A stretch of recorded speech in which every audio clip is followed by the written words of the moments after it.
Am I allowed to start, Jo? You can start, Sophie, with pleasure. Okay. Welcome everyone, and thank you so much for joining us here for the launch of Jo Ractliffe's Photographs, 1980s to Now, published by the Walther collection and Steidl. The publication also coincides with Jo's survey exhibition, Drives, at the Art Institute of Chicago, which opened a couple of weeks ago and runs through till April 2021. I'm Sophie Perrier from Jo's Gallery, Stevenson in Cape Town, and I had the enormous pleasure of working with Jo on this book as the editorial coordinator, and also with Gabrielle Guy, who did an absolutely brilliant job of designing this very elegant book. Mm-hmm. So we've just received our advanced copies from Steidl, and we're celebrating tonight with a conversation between Jo and Artur Walther. Artur is not only a publisher of the book, but a contributor to it. And he's been a collector of Jo's work for many years, exhibiting her series As Terras de Fin do Mundo at the Walther Collection Project Space in New York in 2011. He and Jo have been engaged in what they've called a very long conversation, extracts from which are published in the book. The book also features new texts by Emmanuel Aduma and Matthew Witkowski of the Art Institute of Chicago, as well as a selection of previously published essays and texts. I'm going to hand over to Artur and Jo to continue their conversation for about 45 minutes, leaving time for some questions afterwards. You can use the Q&A function at the bottom of your screen to submit them, and my colleague Federica Angelucci will select a couple of these for Jo and Artur to answer. And that's it from me, other than to say a huge congratulations to Jo and Artur. Thank you. Thanks, Sophie. Okay, Jo, so good afternoon and good evening, wherever you all are. So we have received a few advance copies from Steidl. So we are fortunate with regards to you all. And so I want to show you actually the book because it is something very, very special. And so I'm going to stand up because I think it's a better way to demonstrate it. First of all, it is big, as you can see. And it is beautiful. It is very, very unique. It's very physical. And it's obviously full with images. Let me do it the other way around. It's full with images of Jo's life work up to now. And it's not only full with her images, but it is always full with her writings. It has poetry and it has her stories and her description of the experiences and the works she did. And as Sophie said, it has some writings from Emmanuel and from Matt. And it is kind of a compendium of what others, 13, have written about Jo's work. So basically in this book, you have everything I think you want to know and see as of now of Jo, because it captures her work from the beginning to right now. And we all know there have been quite some differences during this time period. So, so when I received it, and I have done now, I believe, 17 publications over the last 11 years, I was deeply, deeply touched by it. And truly, it really thinking through how and when and under what conditions this was done, it is quite a remarkable achievement. And so I think a lot of credit obviously goes to Jo, because she meticulously went through files and files and files of her work, and kind of had this opportunity through that, and actually was forced through it to really look at her work again and evaluate her work and prioritize the work and select the work. A lot of credit goes to Gavi.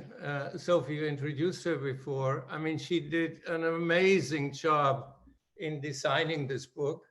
It is a very, I would say, physical and heavy book, but on the other hand, it is a very poetic book. I mean, the way the form was chosen, the design of it, it is, on the other hand, extremely light and easy and beautiful to deal with. So, and the structure of the book, and maybe we could see the table of contents.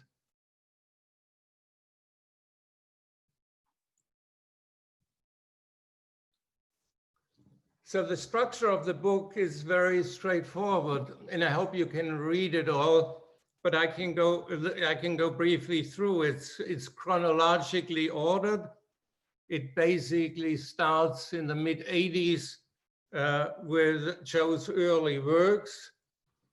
The 90s has the title On the Road.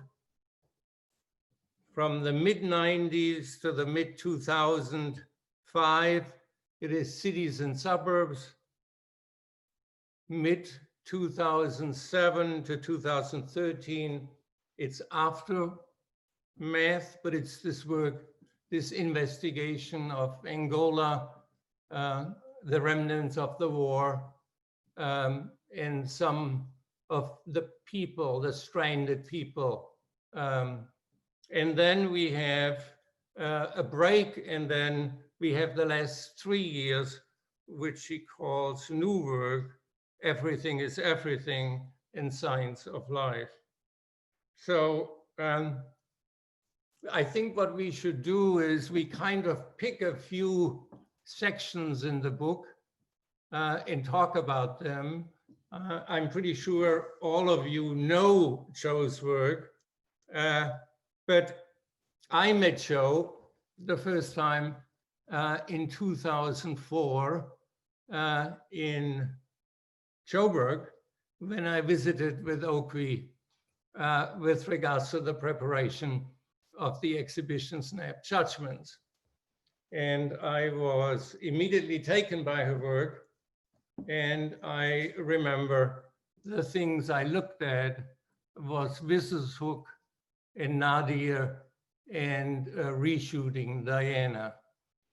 And I think that ties us into now looking at her work, because that brings us to the beginning of her career. And maybe we can put that period into a time frame too. So Jo, when I went through the book, the first images were from 1985, and I did have to look up your birth date. So you were 24 at that point in time. And I'd been photographing for a while before, but we decided not to include the very early 35mm experimental work. So we really started with the mid-80s, when I'd sort of like found something of my feet. Yeah, but yeah, you're right. And just give me two more to put it into perspective now with obviously South African history. We are talking now the early mid-80s. Mandela was freed in 90, and in 94 were the first free elections. So you coming out of school in this period of tremendous unrest. So maybe we start with that, and then we can show some of the images, and then we can kind of hear from you the approach, because you chose a very, very unique approach with regards to your images. Yes, I mean, I don't know if it was very unique, but I think one of the things that I really struggled with during the 80s, I mean, I think I was trying to find my own visual language, my own photographic language. And I was also quite, I came out of school incredibly naive, very unconscientized. It was only when I got to university that I really had started having a sense of what was happening.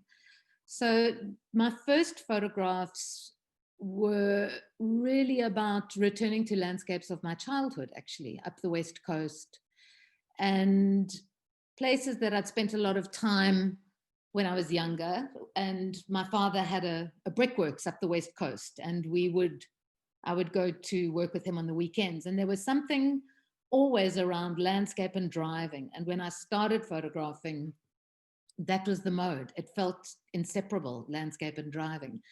I spent some time in Crossroads during the state of emergency in 1986.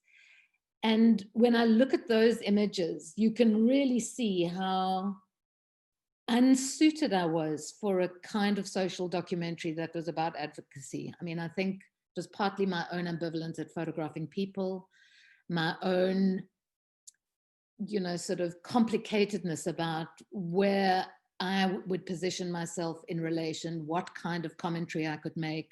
And there's something about photography, I think, which, is so direct, so fixed. I mean, maybe, Sophie, we can look at some of those Crossroads pictures, actually, because there was an immediate way of working photographically, where it is this person in this place, in this moment, that felt really complicated to me about these were people that I didn't know. So, I mean, I tended to photograph the detritus. And in fact, this was one of the few, I think I took 1 or 2 pictures of people, and I'm standing behind them. My shadow is in the corner. We included this in the book because I really did want to speak to my difficulty in photographing people, especially since you gave me such a hard time in our conversation, Artur. I thought I needed to.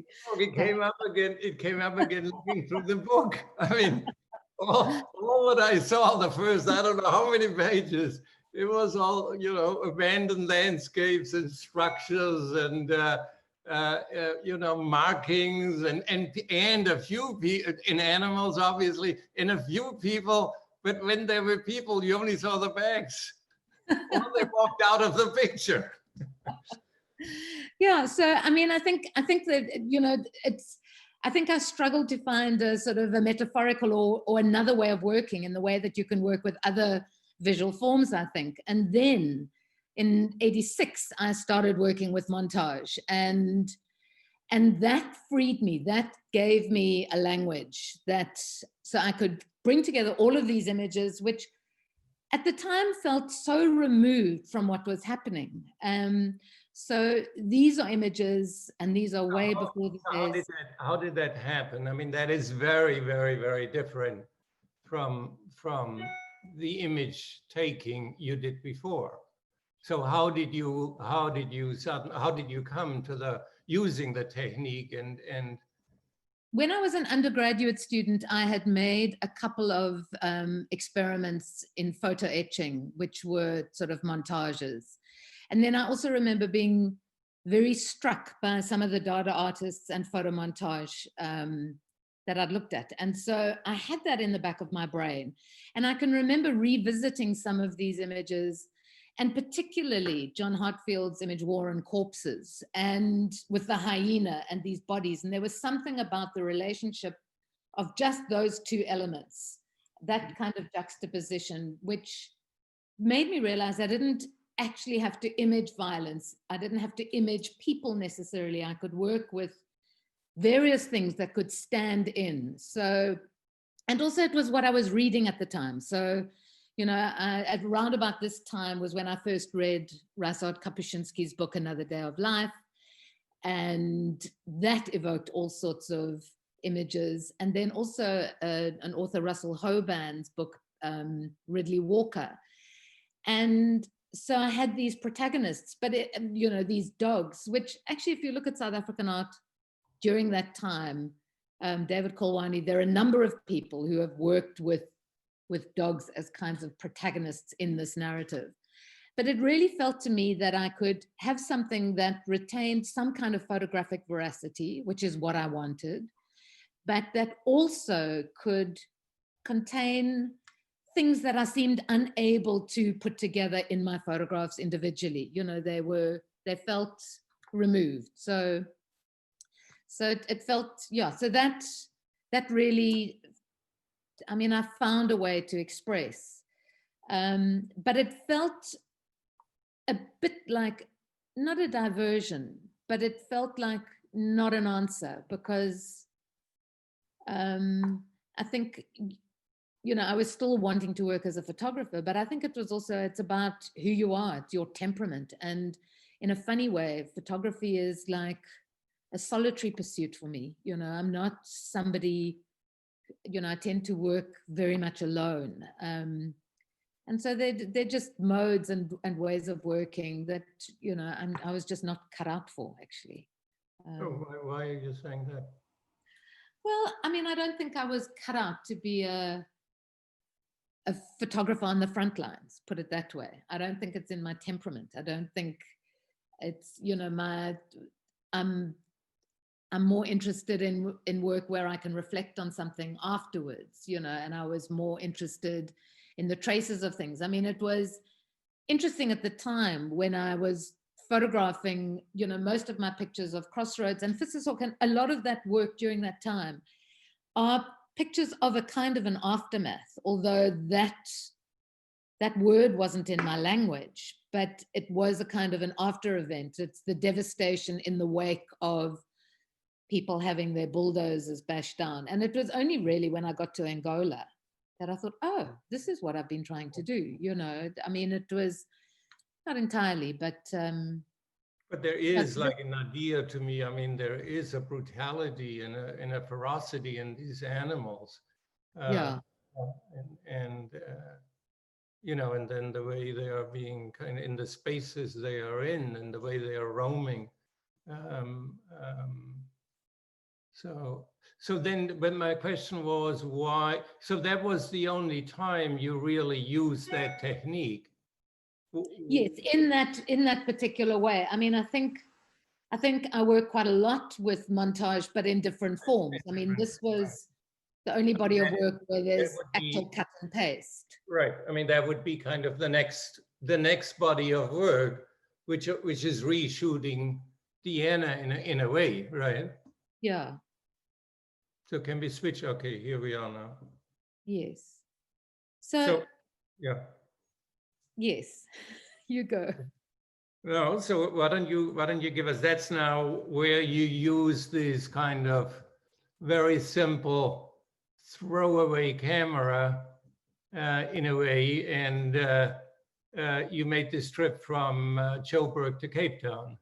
Well, I made a series. Quite often my work happens, there's some occasions where I have some kind of clear intention, like I set out to do something, but quite often things happen with a kind of, I don't know, it's a fortuitous mixture of accident and response and just being aware. So something will happen. So I might be driving somewhere, I'll take a photograph for no particular reason, but there'll be something in that image that makes me think about something, and then I can pursue it. This was a little bit different. I had a big burglary in 1990, and all my camera equipment was stolen. And of course, none of it was insured. And it took me quite a while before I could replace any of those cameras. But I had this huge collection of plastic cameras. I had sort of banners and bullseyes and, envoys, and a big pile. And recently, a friend had sent me a Diana from the States. And so I was testing all of them.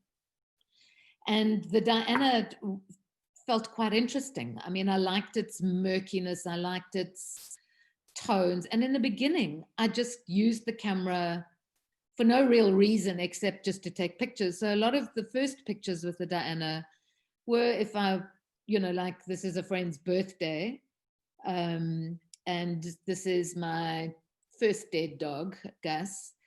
There were sort of domestic scenes. And then I started taking the camera everywhere. And so if I was driving across through the Karoo, I went through these small towns. And I built up this body of work over 5 years that I wasn't sure what I was going to do with it. But a few things coalesced. It looked to me that there was something interesting happening in the murk of these pictures. And I mean, this is the time just after Mandela was released from prison, leading up to the first elections. And it was a very precarious, very violent, dark time. There was on one level the kind of euphoria of this possible new democratic South Africa. And at the same time, there was, intense hatred and violence that was happening. And also as new narratives, as people started looking back at history and the past, things just really were murky. And it felt to me that camera with its fragmentary qualities, with things sort of half in focus, this vignette around the edge, worked as a mode, so it wasn't so much simply the subject matter. It was also the textural and tonal qualities of that camera that seemed to speak to that time. And there's sort of almost like two bodies. There's a kind of external body, which are on the road, going through small towns, factories, and then there's another series that are backyards and domestic. Right. Yeah. Right. So then maybe we switch on, because it follows kind of, we can go to Vlakplaats. Okay. Yeah, so Vlakplaats happened a little bit later.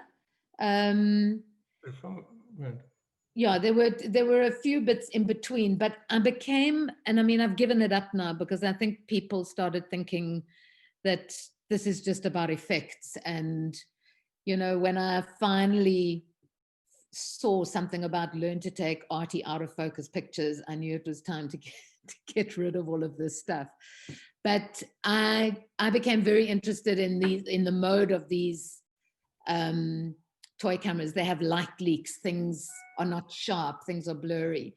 And Vlakplaats came about when WITS, the History Workshop, and the Center for the Study of Violence and Reconciliation was mounting a conference on the Truth and Reconciliation Commission. And there was a group of us from the WITS art galleries, and then a colleague of mine and friend, Penny Siopis, and I were on the curatorial team, where we wanted to put on an exhibition that looked at different notions of truth-telling or the document. And at this time, the TRC was coming to the end, but the workings of Vlakplaats, which was in reality a farmhouse, but it was also the headquarters of part of what was known as the Civil Cooperation Bureau, effectively a kind of government state hit squad. And at the time, its first commander was a man called De Coetzee, but the last commander was a man called Eugene de Kock, who was also known as Prime Evil, and he testified at the TRC. And the kind of imaginary of Vlakplaats was just extraordinary. It was this, I just always would conjure up images of torture and, cells. And there was a documentary on Eugene de Kock that was made by a local journalist, Jacques Poe, who had worked for a newspaper called the Vrije Weekblad, which broke the story of Vlakplaats. So we decided to show that documentary, but we had no image of Vlakplaats. So this is a long backstory, sorry. So a group of us went out one day to look at it, and we weren't allowed to gain access. There was a man who was the caretaker of the farm. It had changed hands after Vlakplaats was disbanded. At one point, rather sinisterly, it had been called the Endangered Species Unit. anyway, there was, it was in this innocuous country landscape. There was nothing to speak of the kind of violence and horror of that place. But I was quite determined to find an image. And in the beginning, I thought I'd make a video work. So in the end, I went back on the day of the second election. So I thought if that date marks the date of voting and democracy, that this image, I would find a way of linking this. And I literally did a drive-by shooting. So I used another toy camera and I photographed this through the window of my car. In fact, on this image, you can see part of the rear view mirror that's in there. There's a section where I get out and I walk up to the gate and move back. But that also felt, there's nothing to see in these pictures. There's, car road, there's a bit of a fence. There's really nothing to speak of it. But drive-by shooting was often the mode that, apartheid assassins would use in killing people. Chris Hani, David Webster were killed with people driving past, shooting them in their driveways. So that was that work. And then later I made a video work and found bits of Dirk Coetzee's testimony from the TRC. It is. We have the both of them in the collection, and we showed them extensively, and people were just sitting and listening to these recordings, and looking at the images, and so you're right. You don't see anything. You see fences and you see trees and fields and so on, but then hearing the story with it, it becomes so deeply emotional. And that ties, that's why I think this is an unbelievable body of work with regards to that period in South Africa's history. So, okay, I think we are already half an hour. So maybe what we do briefly, because the exhibition in Chicago is about, in the cover of the book. But let's do that briefly. This conceptual approach you did with regards to every 100 kilometers and so on. And maybe just briefly, you give us a little background on this picture, and then we switch on. And I think we should go on to aftermath. Okay, so this was a project which was also how things start. So I'd been looking at John Baldessari, and I was interested in the photographs he took of every truck that overtook him on the freeway. And I was going on holiday with my boyfriend at the time to Cape Town, and I thought I would do a kind of an exercise, and partly because I love the Karoo. My boyfriend was saying, this is like wild landscape and it's boring. And so I started taking an image every 100 kilometers and to see just how bland it would be. And on one level it's bland, but when you put them together, it's quite fascinating. The weather changes between spaces. Anyway, so this started off as a kind of, exercise with no particular intent. But on the way back, just past Beaufort West, which is about 4 or 5 hours out of Cape Town, I saw 3 donkeys lying on the opposite side of the road, and they'd all been shot. And there was something quite horrific about, they didn't have broken legs. I couldn't understand why 3 had been shot. There was something that felt quite gratuitous in that act of violence. And so I had one roll of film on my Mamiya 6x6.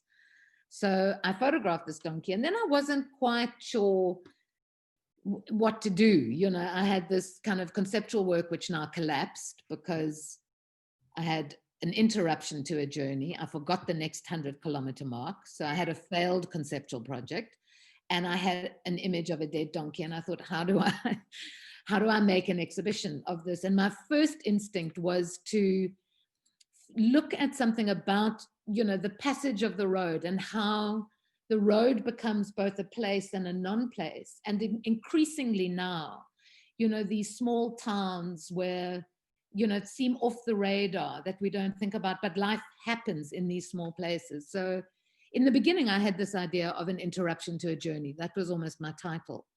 And then I decided to make the exhibition in a small town in the Karoo. And it was a very simple work. There were 3 series of billboards of a live donkey, and then you would drive almost 8 hours from any major city center to get to New Bethesda, and you would look at 28 pictures of the N1. So you would look back on your journey and you would see a photograph of a dead donkey. But it ended up being, for me, quite a powerful work, actually. I mean, the whole event of it, it really was not simply a set of images. It became an event, the journey there, what happened in the gallery. And then we also did a whole series of pinhole photography workshops for the kids in the townships and farmers' kids. So it was a curious mixture of something that was a real meditation on death and feeling, assuming a place or assuming belonging in place and landscape, and then something that just throws you into foreignness, which is what this event did for me. It really, and I mean, if there's any other tangent, I mean, one of the things that struck me is that this area is very well known as the ground for the Karakimensa, which is an itinerant group of people who work mainly seasonally on farms and travel with their donkey carts. But they are arguably one of the most dispossessed groups of people. And one of the issues that came up with the elections was you need, in order to register to vote, you have to have a fixed place to live. And many of the Karakimensa don't. So they are really a disenfranchised group of people. And that act of violence, it's different from Vlak Plaza, or it's different from others, but it seemed to me such an extraordinary act of violence that you would take away someone's livelihood, someone's means. So that was that project. So we run on Terreno. We do these two together, Terreno Occupado in his Terras do Fim do Mundo, and then we go into Borderland. Then we talk about portraiture in landscape. Yeah. So yes. Brief intro into this, tremendous investigation you did into the Angolan landscape, into this landscape marred by the civil war and Cold War, going back there with ex-soldiers and going through this territory, which was the most mined territory in the world at that point in time. So why don't you? So, I mean, this was also something that was just an extraordinary piece of luck in a way. It had never occurred to me. I mean, so it goes back to when I was reading Kapuscinski's book, Another Day of Life, which was all around, the end of Portuguese rule in Angola, the beginning of the proclamation of independence and the beginning of civil war, which had really been something very powerful in my mind for the work that I was doing in the mid-80s and NADA. But it had never really occurred to me to go and photograph actually outside South Africa. But in 2004, Warren Siebert's put on an exhibition of some of my early work, and I happened to meet a man, Charles Skinner, who lives in Luanda. And without knowing my sort of imaginary connection to Angola and Kapuscinski, had looked at a lot of my early work and said, oh, you should come to Luanda. And I didn't think he was being serious. And then, a couple of months later, he said, oh, you're not interested. And so I went to Luanda and I made a series of visits during that year.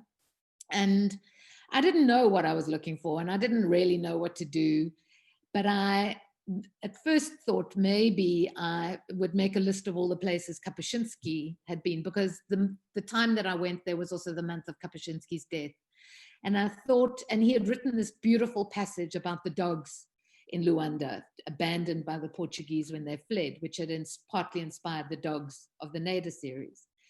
But I found, I struggled a little bit. In the end, I really started working in the market Roxantero, because Roxantero, you know, these pictures are from Roxantero. It's no longer there, but at the time it was the biggest market in sub-Saharan Africa. And people would say, you know, Roxantero, you can buy a MiG jet, you can buy anything. People said the Reserve Bank was in Roxantero. It's named after a Brazilian telenovela about a man who is killed but comes back to, you know, as a saint to protect the people of his town. So it's a place of sort of mythical proportions. And there was something about that kind of myth, the myth of Angola when I was younger.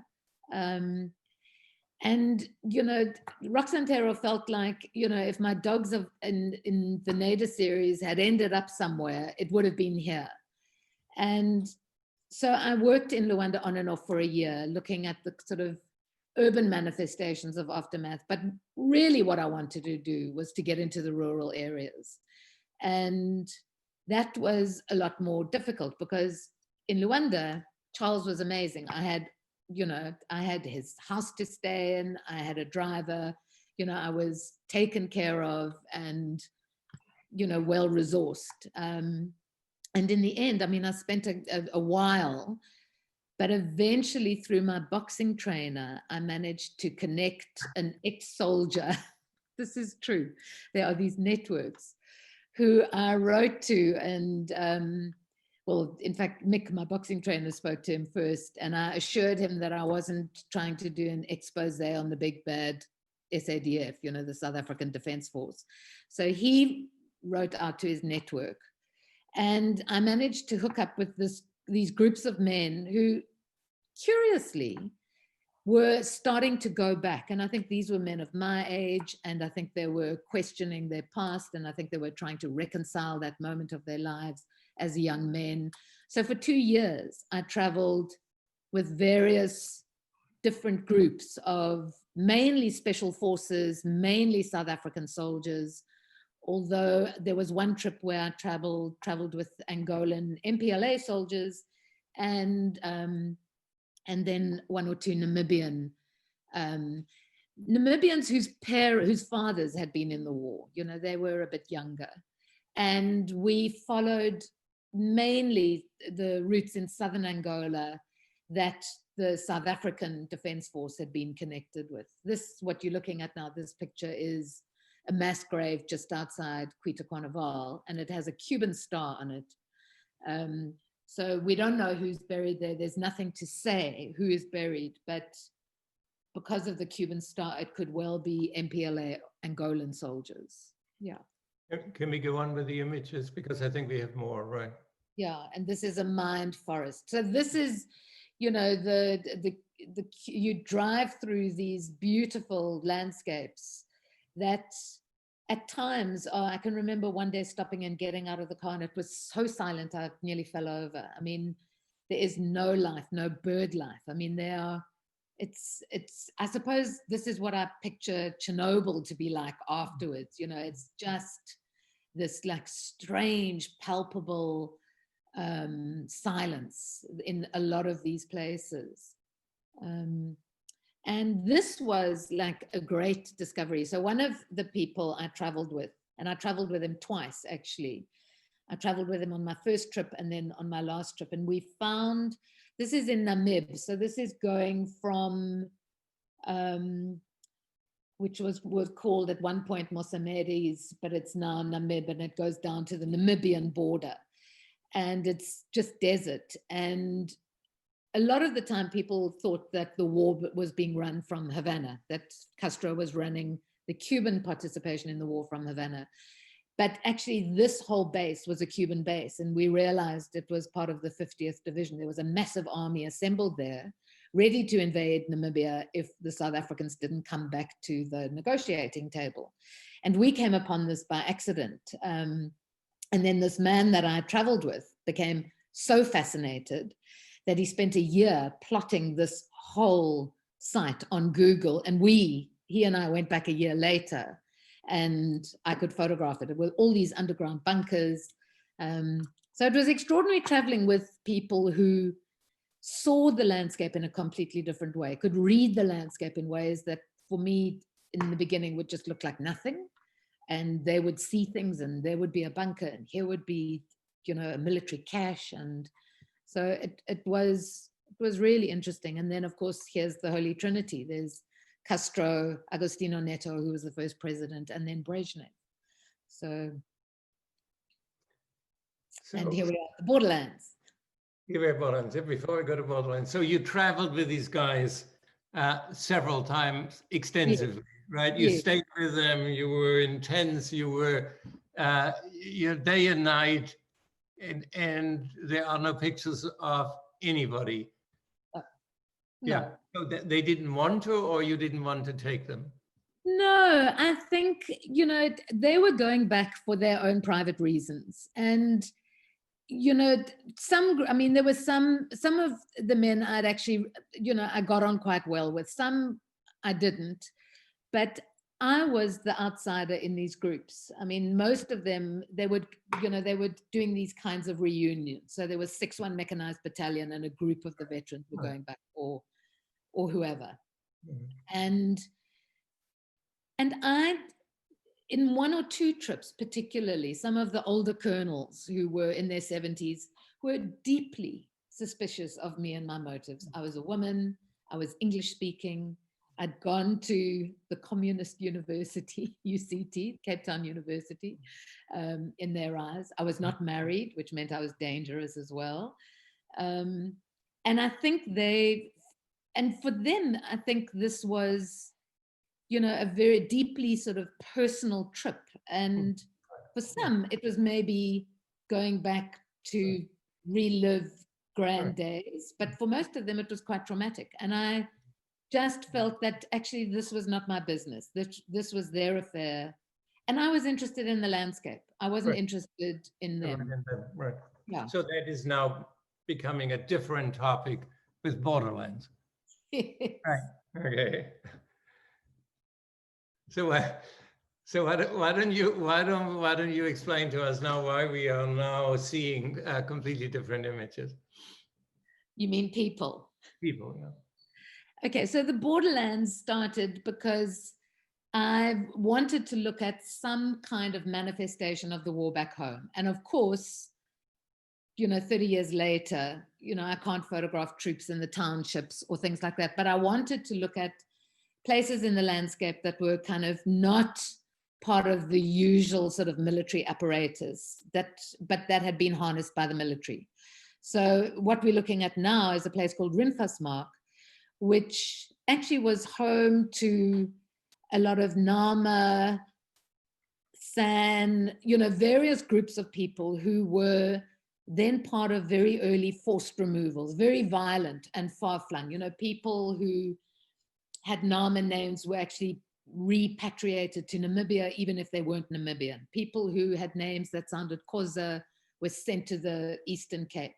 A lot of people then started identifying themselves as so-called colored, because that meant they could stay in the Western Cape. So it was a very brutal part of South Africa's forced removals programs to get rid of land. And then there was this pristine land, but perfect for military occupation. So Rimfasmark was used for military testing, for testing weapons, and they had these temporary bases. So this is actually a slab which would have had a tent over it for an officer's tent.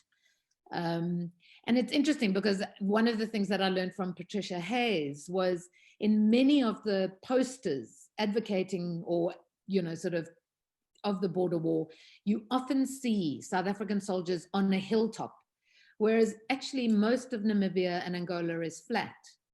And some of it comes from the kinds of training that they were doing in these places. So I worked in Rimfasmark, I worked in a place called Smitsdrift, Platfontein, and another place called Pomfret. And all three shared these histories of forced removals and then some kind of military occupation, and then after democracy, restoration. So these were sites of land claims where people had moved back.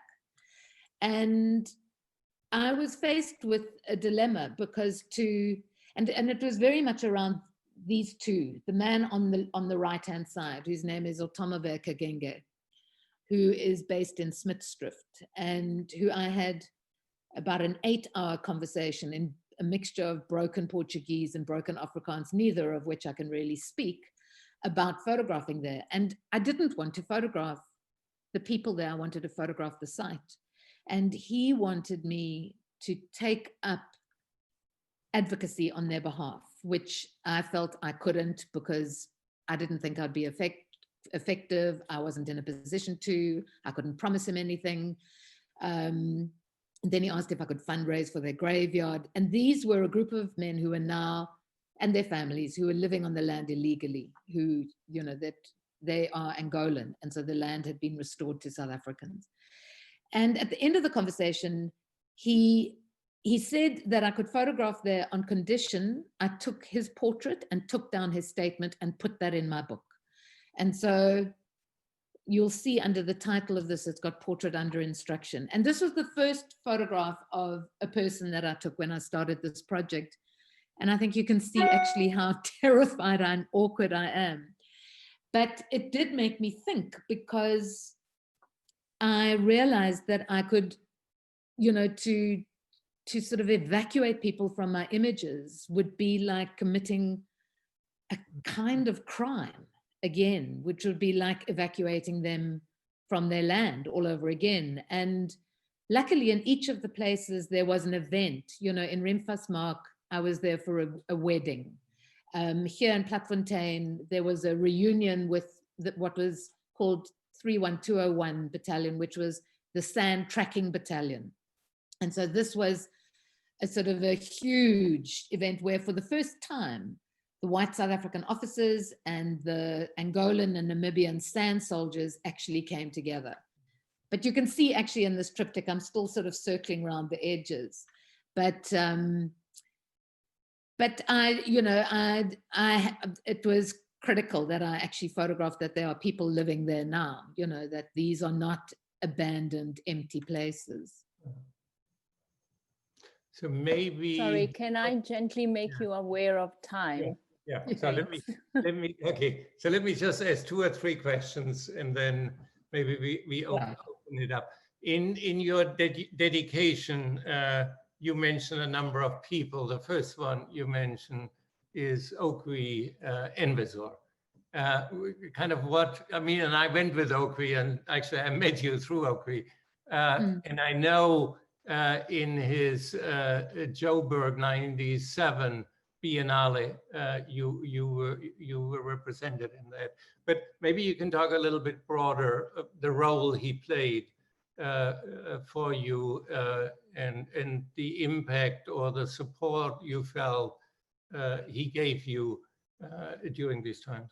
I mean, I think I owe Okwi an enormous amount. And actually it was, our first meeting was when he came out in 96 before the Joburg Biennale.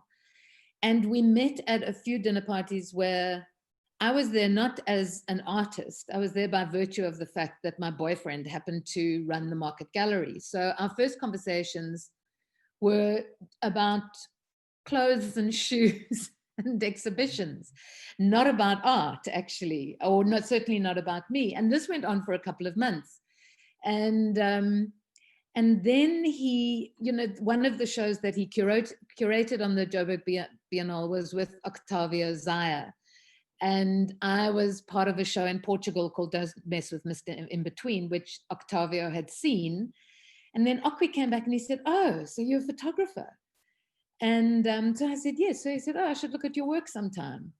And I didn't really feel I had a whole lot to show him. But I had started working on the End of Time project, and I was wanting to make a video. I mean, it was a dreadful video. I mean, why he put it on actually was just an act of kindness more than anything else.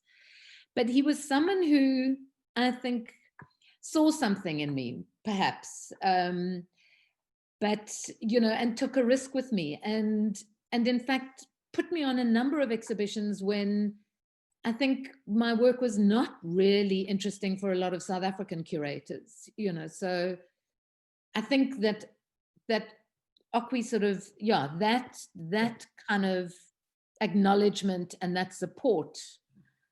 Okay. You know, let me jump on then. Second one was David Goldblatt. Well, David I met very early on. I mean, I met David sort of maybe a year or two after I'd started photographing.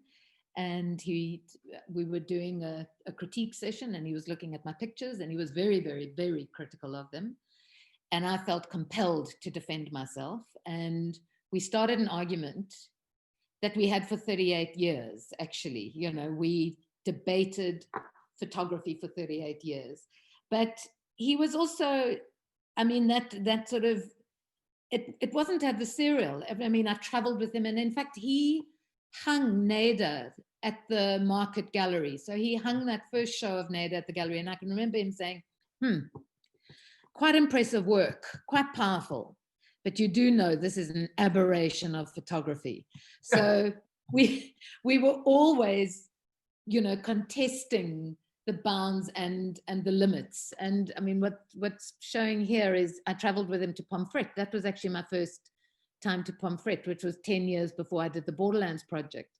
And he was doing his asbestos project. And in fact, when these pictures were taken, we made a second visit with Lily Goldblatt. And so I went back 10 years later and photographed these young boys at the shop. And it was quite a spontaneous photograph, but, you know, it echoes David. So, you know, and then also I worked, I mean, he recruited me onto the board of the Market Gallery and then the photo workshop. So we taught together. Yeah, it was an extraordinary friendship, mentorship. It's, yeah. Okay, you in literature. I mean, whenever I talk to you or you read, I mean, you quote, you reference. How did that influence you, or what is your relationship? I think, you know, I mean, I'm a bit ashamed to say this because unlike so many photographers I know, and certainly in the beginning, I wasn't looking at many photographers. In fact, there weren't many books that I accessed. And the things that would activate my imagination were writing, and whether it's fiction or whether it was, you know, Tom Waits songs or beat Jack Kerouac's On the Road or Pablo Neruda's poetry, you know, those were the things that activated my imagination. And those are the things that I've worked with. I mean, I was quite embarrassed. I mean, Peter Hugo, I think, knows virtually every photographer on the planet. When I teach with him, I'm ashamed because he can just quote. And Lily told me that David, after supper, would spend an hour or two every night looking at photographs. And I don't do that. I watch movies, I listen to music, and you know, so it's films, it's poetry, it's writing, and that allows me a way into seeing. So there's something about that connection, because quite often I think when I'm photographing, I'm kind of on one level looking at what's in front of me, but I'm also looking at what's in front of me almost as if it's a screen, and there might be something else underneath it, which is what I'm trying to get to. I know that sounds weird for a photographer, but yeah. Okay, last question from my side. You know, going to September 2015, when you had this spinal accident, and you had, you know, went through tremendous effort and pain, and you know, hospitals and rehab and so on. And we talked during that time regularly, and and then we started the book, actually. Yeah, that's when we started the book. So maybe you can talk about, and you started to review, actually, in that course, then to look at your work in a, I think, in a thorough, very expansive way. So maybe you can talk a little bit about that. I mean, it's been an interesting time because it's, you know, if you can't go out and photograph, you start, I mean, I've done 2 bodies of work that are a mixture of old and new work, and re-looking at going through my neg files. And it's been really interesting. And it's the kind of thing that I don't think you get the opportunity to do unless you become very old and very famous and everybody wants to do retrospectives, you know. So it was a convalescence project in a way, but it's also opened up a very different way of seeing things for me, where I'm starting to look more at individual images and the kinds of intersections between seemingly unrelated images. So these pictures are from Everything is Everything, which was an exhibition I put together of works that were made without purpose. They were either taken at the end of a roll of film or to test a new camera, but they weren't made for art. And it was quite interesting what I was photographing if I wasn't thinking of a body of work. So it's kind of moving away from these expanded, extended photo essays. And this is a mixture of old and new. So this is from the exhibition last year called Signs of Life, which, you know, both exhibitions are, I think, sort of takes on looking at thresholds, you know, sort of, and whether it's, you know, specifically life or death or passages or things between. But I've really enjoyed that. I've enjoyed working in that way. So this is also the one on the right of the little boy sleeping, was taken in 2018. And the other one is a sort of 1985 photograph of a TV screen. So it's been kind of liberating in a way that was probably wouldn't have happened had I not had the injury. But it's also like, you know, this extraordinary project of doing this book, which, you know, was put together from my hospital bed last year. And, you know, there was, you know, Sophie and we turned the ward into a design studio, and Sophie and Gabby would come in every day and people would laugh because there were these 3 girls in black, you know, sort of commandeering the ward. And then Vincent van Graan, who was doing all the prints for matching, would come in with prints. And it was a fantastic way, you know, it's not a bad not a bad thing to do when you're lying in a bed, you know. So it's such an extraordinary opportunity to be able to put together a book that is the kind of book you want to put together, you know. I mean, that's where you've been amazing. You know, we got very nervous as the book got fatter and fatter. We were all saying, when is Artur going to say enough already? And I can remember you telling me that Mary Ellen Mark's book was the biggest book that you'd done. And then we went over that page limit and we were wondering if you would notice. And and eventually we had to put the brakes on and edit some works out and say, okay, this is probably as fat as we can go, you know. But it's just been a wonderful thing to do. It's really been an amazing project, and I really thank you so much. You know, it's a beautiful book. I show it again, and thank you. And to all of you who are listening, I mean, you have to get it. You have to physically hold it and have it. It's an object. It's a piece of art in itself. Thank you, Artur. Thank you. With that, I think we give it to Federica. Thank you. Thank you so much. It was a wonderful, wonderful conversation to follow.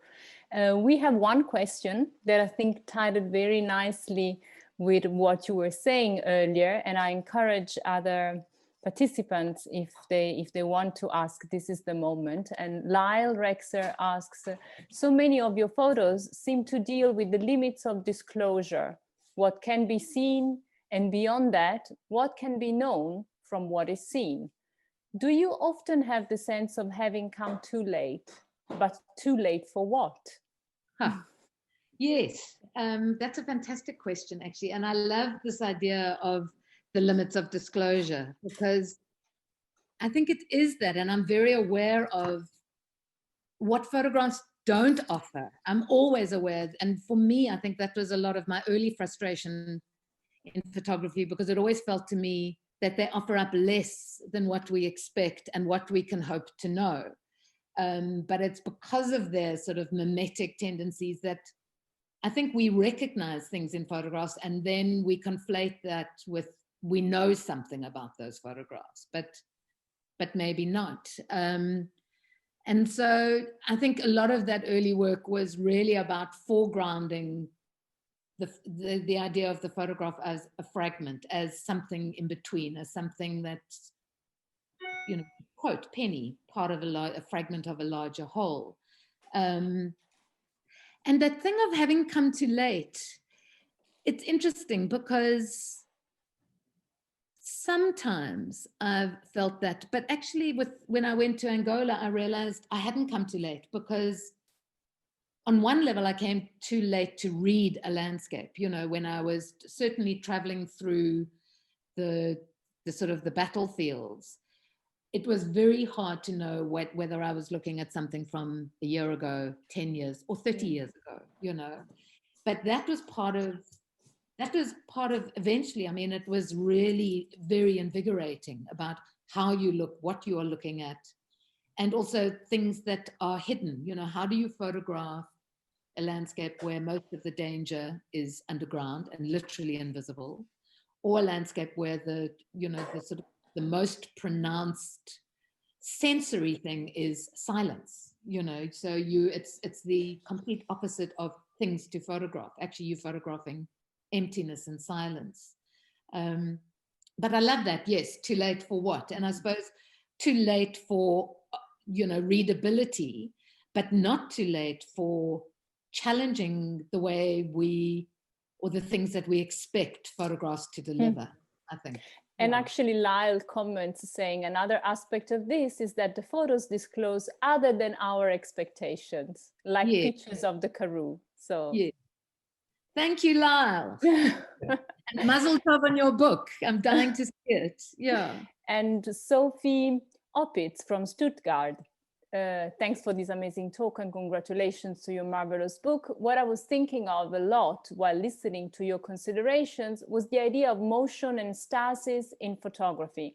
It feels like you and the world you are in between movement and stoppage. Can you hear me?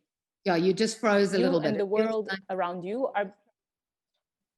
are between movement and stoppage, as well as your photographs, which kind of breathe the air of these environments. So if you want to say something about this. Yes, I mean, that is that thing between movement and stoppage. And I mean, often I think of that as, you know, as the thing of the car, because, you know, just about every project, and even, you know, with the exception of Real Life, which is from my back garden, but, you know, the Joburg works, which are in the inner city, just about every project involves a journey with a car. And there's something about that little encapsulating bubble of the car. And it's something that I remember from, you know, being a little girl driving home from the brickworks with my father at night in the dark and looking at, I mean, that's why I always loved, what's his name, David Lynch, because, you know, the headlight picking up the grasses on the side of the road, and you would be in this little bubble. And that little bubble seemed permanent. But what you are driving through, you know, this passage on a landscape, which is just moving past you and is always fleeting. So there is something between that, you know, that even photographs that are maybe not taken while moving always have that, you know, that sense of something fleeting, something moving past, something that can't quite be apprehended, perhaps. Thanks. There are messages of appreciation from Eva and Jeff and Rainer. What an interesting format of a book exhibition opening to listen to you two talking about this amazing work. Thank you, gives some new insights. So thank you.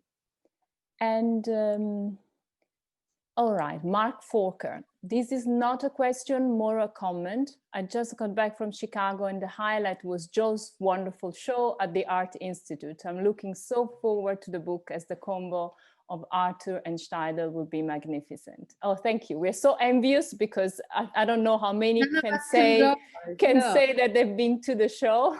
And we're really looking forward to be able to do this. Marianne Arisman and Frank, having listened on many remarkable evenings to you and David having your conversations. What did you take away from his work in the end? Oh gosh, that's an unanswerable question.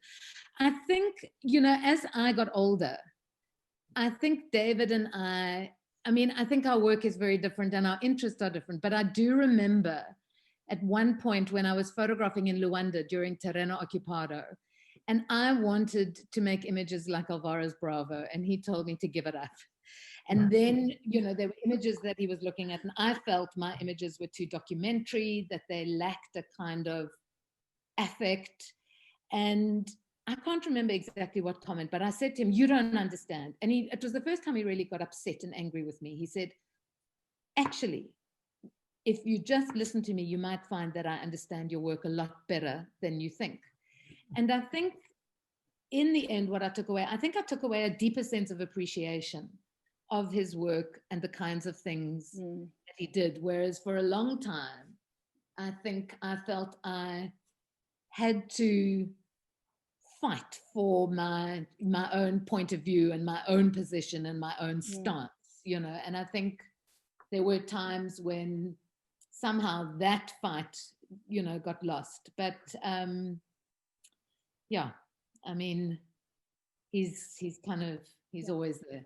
Yeah. And this is the moment to say that Brenda and Lily say fantastic Jo and Artur thanks from us. And Adam Bell, fantastic book. Vivian Corland, many warm messages, and a wonderful question from Daniel Blaufus. Does the new work feel like a liberation from the past for you, also because of what you have been through recently? Absolutely. I mean, this is the great irony of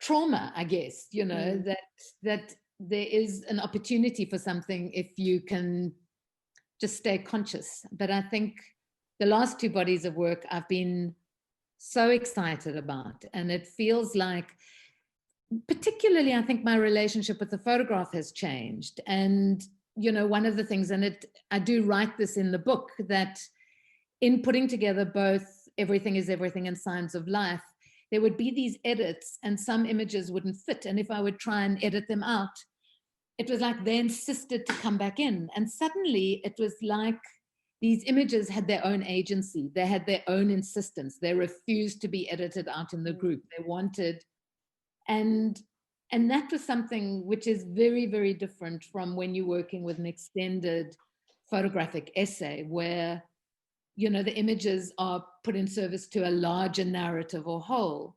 In these bodies, it's really about a kind of collision of images and juxtaposition and what happens in perhaps sometimes dissonant relationships. So, I mean, the one anxiety that I did feel was like people thinking, okay, well, how long is she going to trade on her archive?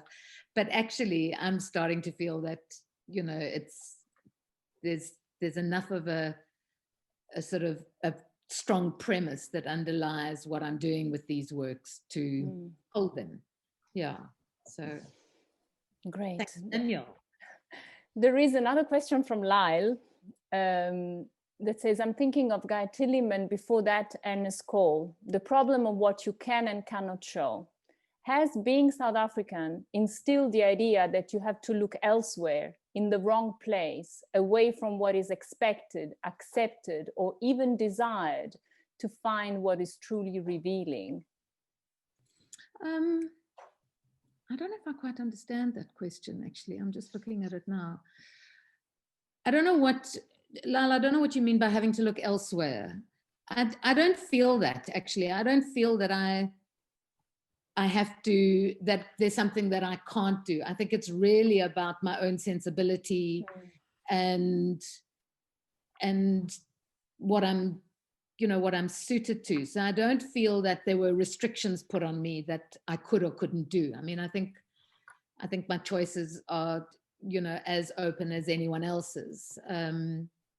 But yeah, so I think it's really about my own temperament, my own sensibility, my own interest, my own stuff. that's what propels me. Yeah. Thank you. There's so many messages that just say how wonderful you two have been. So I don't know if I look a bit partisan if I read them all out, but it's nice to see. Patricia Hayes, Jo, you speak of murk in your earlier work, but more and more this emerges as characteristic of so many lives in post-apartheid South Africa.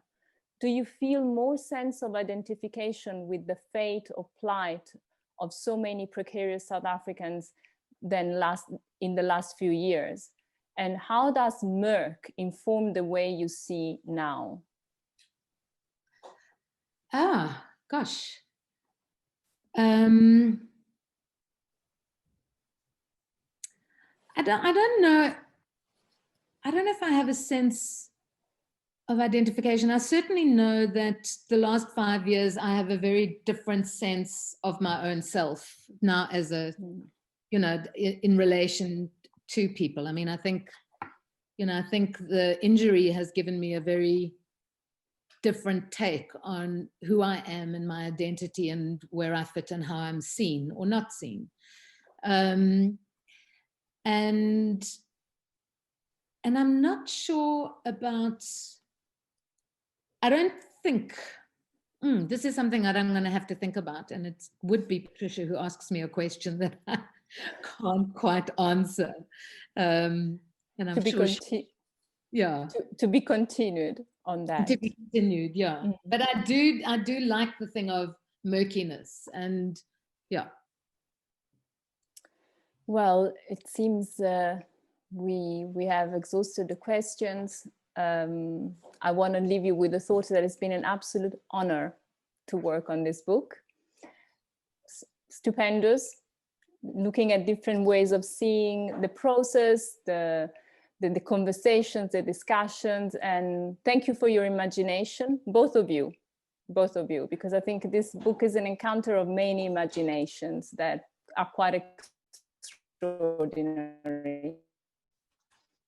And with that, before I become too sentimental, I would like to say goodbye, but I'll let you also say your goodbyes. So I would just like to, I mean, I can't believe so many people have attended. I mean, it's just, I mean, that's just really so, it's so affirming, you know, and also thanks to you, Fede, and to Sophie and to Gabby. I mean, I couldn't have a better team of girls, a better bunch of people to work with. And Artur, you know, this has just also been, it's really been amazing. And we've actually, I realized, and we didn't talk all about this, but we have actually known each other for over a decade. We've driven across the country together. We've had arguments about your driving, got a ticket, you know. I mean, it's just been,